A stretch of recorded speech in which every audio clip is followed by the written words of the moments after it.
In the car world, the word overrated can sometimes be misused, but today at Vice City Vehicles, we're going over some cars that just aren't as great as people make them out to be.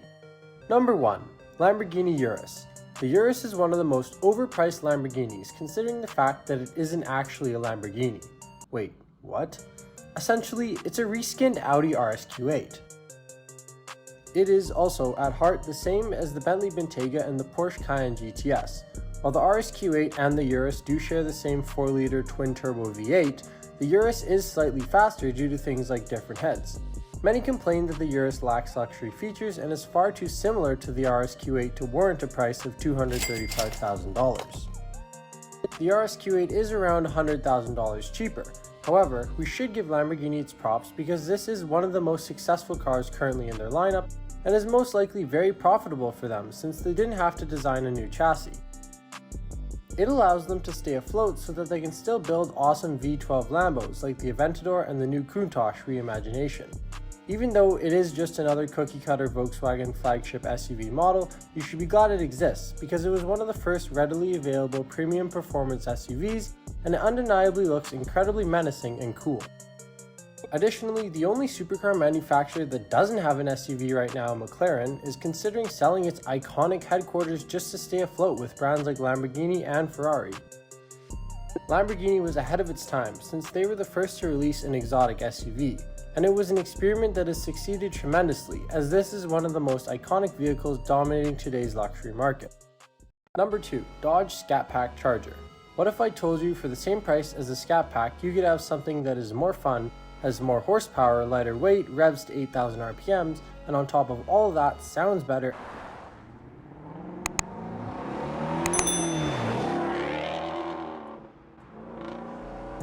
It might even be better interior-wise like the Ford Mustang GT350. Or something that has less horsepower but is all-wheel drive and will still gap you and your Hellcat friends, and has an exponentially more comfortable interior, the BMW M3.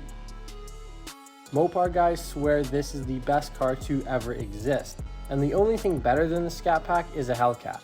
A massive downside to these cars is their performance capabilities. While the 392 Hemi V8 that makes 485 horsepower and propels the Charger from 0 to 60 in just 4.3 seconds is definitely nothing to scoff at, building performance is somewhat disappointing for owners because these cars do top out and start experiencing problems once certain numbers are reached. Whereas the car a step down from the Scat Pack VRT as well as the Hellcat are both much more capable when it comes to maximizing performance. Number 3. Subaru WRX STI. The Subaru WRX STI is a legend in the car community.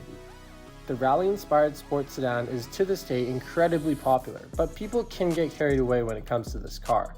Subaru's recipe for success comes from the WRX being a really fun car to drive, and they haven't changed the platform too much in almost 30 years now. What's not to love about all-wheel drive and a turbocharged engine? So why are we calling the WRX overrated then? The downsides of the sedan actually don't have anything to do with the car itself. I mean, aside from being able to hear literally every noise on the interior, it actually has to do with the price.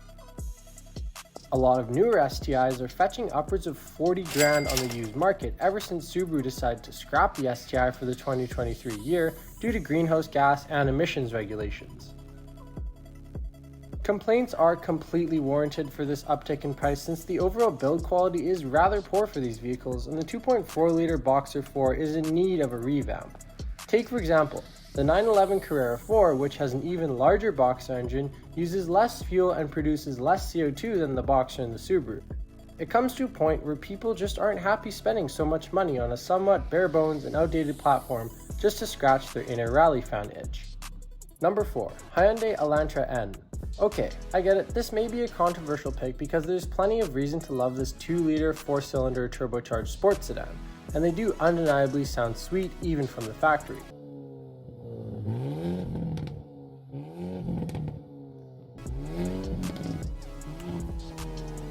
While Hyundai does deserve their flowers for attempting to cater more to a performance-interested buyer group, they didn't quite hit the nail on the head with the N sedan. With a starting price of about $28,000 US, the Elantra is a bit disappointing performance-wise.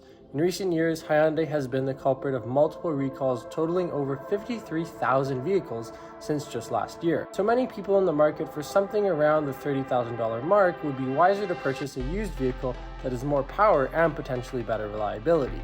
In my opinion, where Hyundai really lacked on the Elantra N is the exterior styling. Something about it just looks off. The combination of extremely sharp lines and jutting angles just don't go well together, and the colors available, especially this blue, just aren't all that appealing. Number 5. Tesla. For several years now, Tesla has been at the forefront of tech and car news, pioneering the way for what unfortunately seems to be the bleak future of the automotive industry. While many car enthusiasts hate the brand, they have undeniably built an almost cult-like following. Now, while it isn't fair to assume all Tesla owners are delusional, many of them truly believe that electric cars are going to save the planet, which just isn't true. Emissions coming from planes, boats, cars, and any other form of transportation only take up 14% of global greenhouse gas emissions, meaning that cars are an even smaller percentage. Just because there's no noise coming from the car doesn't mean there isn't a negative impact on the environment. Large mines are required to harvest raw materials like lithium to create batteries, and these same batteries are very hard to recycle. Lithium mining is, like all mining, environmentally and socially harmful. More than half the current lithium production, which is very water intensive, takes place in regions experiencing water shortages that are likely to get worse due to things like global heating.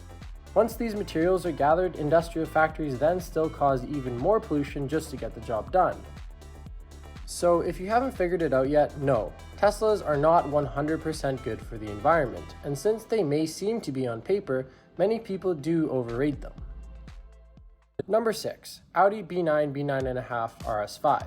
As a daily driver, this is an excellent vehicle and summarizes the RS brand perfectly, with exquisite material choice by Audi and state-of-the-art technology. But unfortunately, you can get all of that in a regular A5.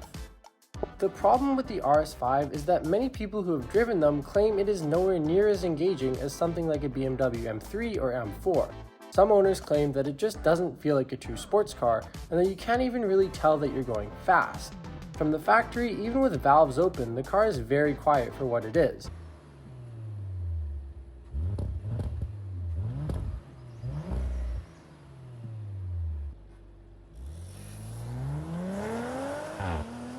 And many people are deciding to go with the RS3, as it is a much better bang for your buck and has a subjectively better user experience. But, like any car on this list, the RS5 is still great in other categories. In my opinion, it's one of the best looking creations from Audi ever, and there's nothing really else on the market that looks as muscular and sporty, but at the same time elegant and professional as the RS5. Number 7. Hyundai Genesis Coupe. This coupe has a cult-like following very similar to other cars in its class, such as the infamous Infiniti G35.